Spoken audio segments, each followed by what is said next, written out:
others soon. I'm resting with the angels, they'll carry me to you. Relax, my dear, we'll see each other soon. On s'est installé à Puntal parce que c'est un lieu mythique pour la pêche de permite, que c'est un poisson de rêve pour les pêcheurs à la mouche. En plus, la pêche avec les guides et les bateaux, il est contingenté. La biosphère, il a dit, il y a un taux de numéro de bateaux et c'est bon, il n'y en a pas plus qui ont le droit de sortir à la pêche. La pêche commerciale c'est interdit, la pêche avec les filets c'est interdit et donc ça va rester comme ça, j'espère, pour beaucoup d'années. La lagune, il est très grande et on a des différents spots de pêche. Et c'est tellement vaste, c'est tellement grand qu'il y a forcément des endroits qui ne sont pas perchés pour des semaines. Chaque marée, chaque changement climatique, il fait sortir et il fait entrer de nouveaux poissons. Donc les poissons, ils bougent tout le temps. Il y en a toujours des frais qui vont entrer, toujours des autres qui vont en sortir. Il y a un recyclage de poissons énorme. La pression de pesque, c'est vraiment nul. C'est pour ça qu'il y a beaucoup de spots où tous les jours, on peut y aller pêcher et on peut avoir tout.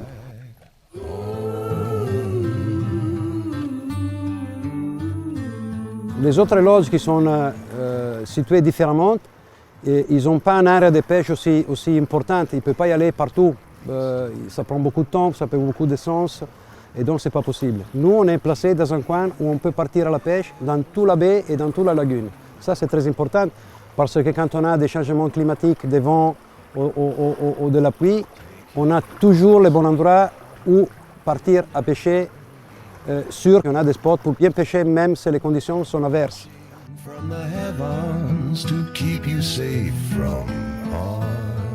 C'est un site exceptionnel pour faire les grands slams. Le grand slam, ça veut dire prendre 3 des 4 poissons mythiques IGFA classés grand slam. Et si on fait 4 poissons mythiques, c'est le super grand slam.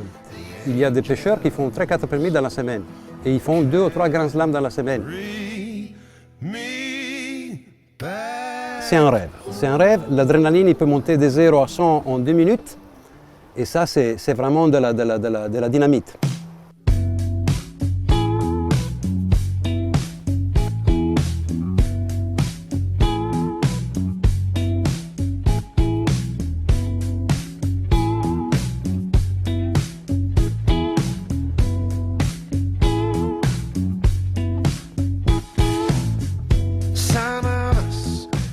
C'est quand même une pêche qui est très différente de ce que j'ai l'habitude de pratiquer en rivière. Les poissons ici ils bougent très vite et c'est ça qui fait toute la difficulté et qui fait toute la montée d'adrénaline. J'ai une longue expérience de la pêche en rivière.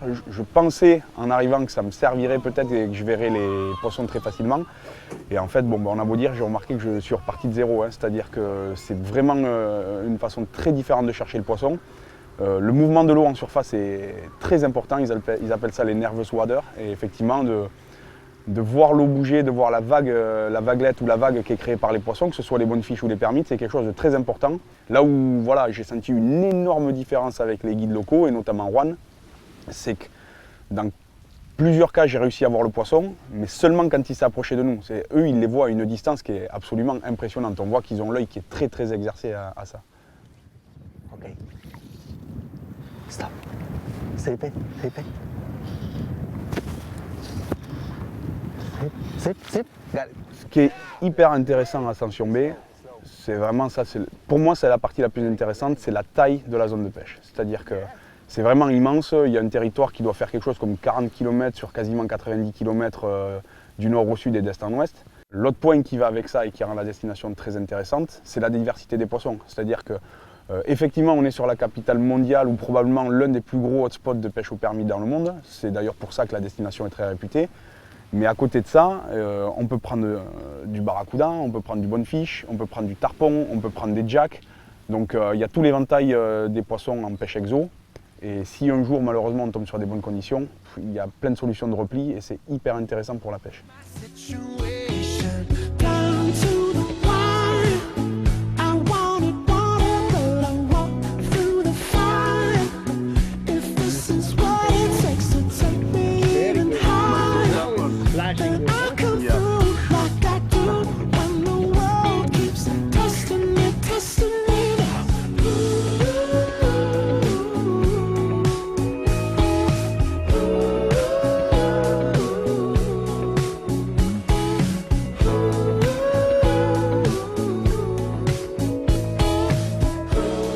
Ça, c'est un des moments qui m'a beaucoup plu, la traque des permites comme ça sur les flats, en descendant du bateau et en essayant de les suivre dans l'eau.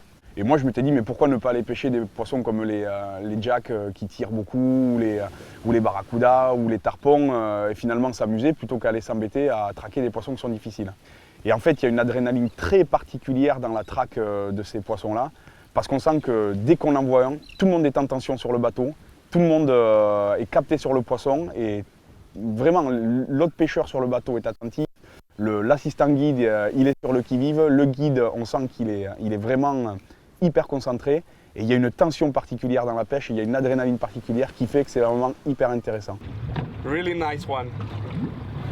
Very good moment. Good luck as you need to kiss him.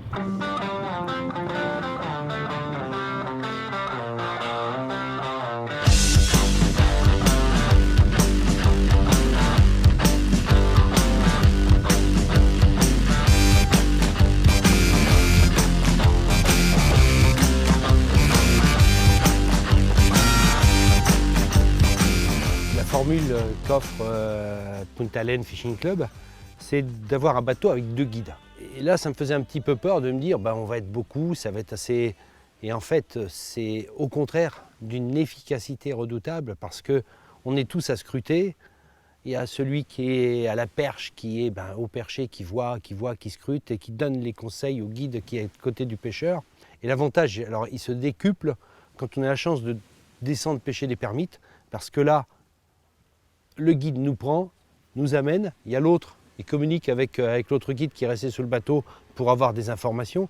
Et sincèrement, quand on est dans l'eau, tout seul, il y a 75% des poissons qu'on ne verrait pas.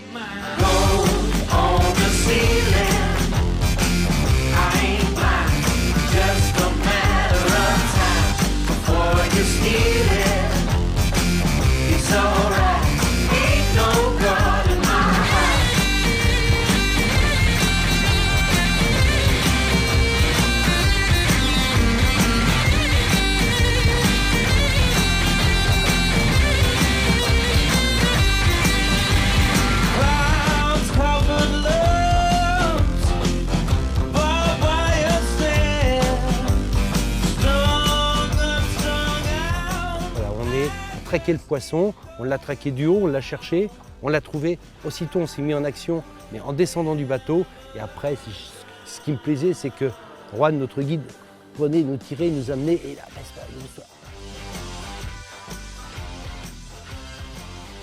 Énorme, c'est simplement énorme.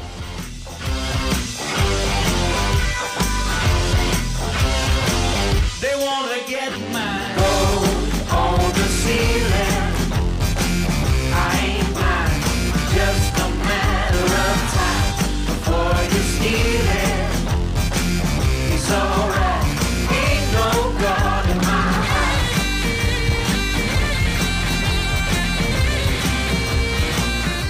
On a l'impression d'être en famille. On a l'impression d'être en famille, on est accueilli, on se sent comme chez soi. Donc avec les guides, on a des guides qui sont extra à notre disposition, des guides qui sont nés là, qui communiquent avec nous toute la journée, mais on se retrouve le soir à partager encore avec eux le repas avec l'équipe dirigeante et ça c'est avec les autres pêcheurs. Et ça c'est des moments intéressants parce que habituellement, souvent, quand la partie de pêche est finie, chacun repart dans sa chambre d'hôtel ou dans... Voilà, là, ça fait une unité. On est parti, on est arrivé avec une équipe et avec l'équipe, on vit une semaine entière, on vit des séquences de pêche tout le temps. Et franchement, au niveau de l'accueil du service, on sent une volonté d'être présent, d'aider à tous les niveaux.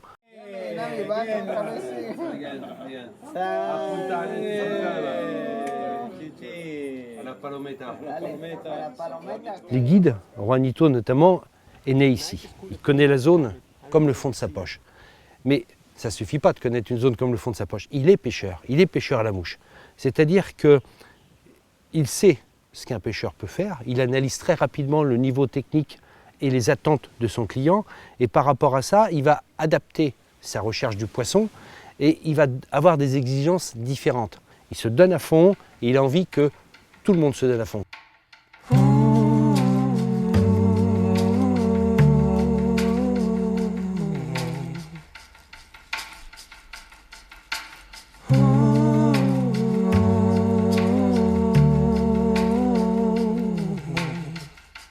I am fisherman.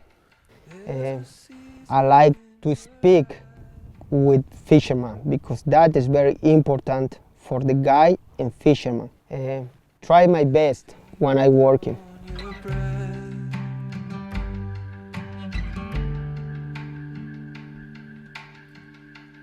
And you're anchored to the tide.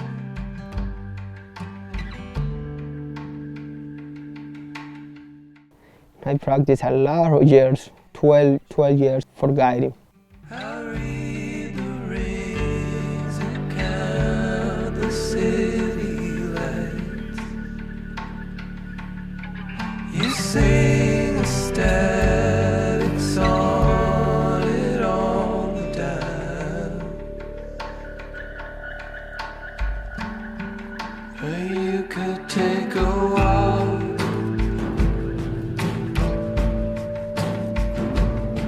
through the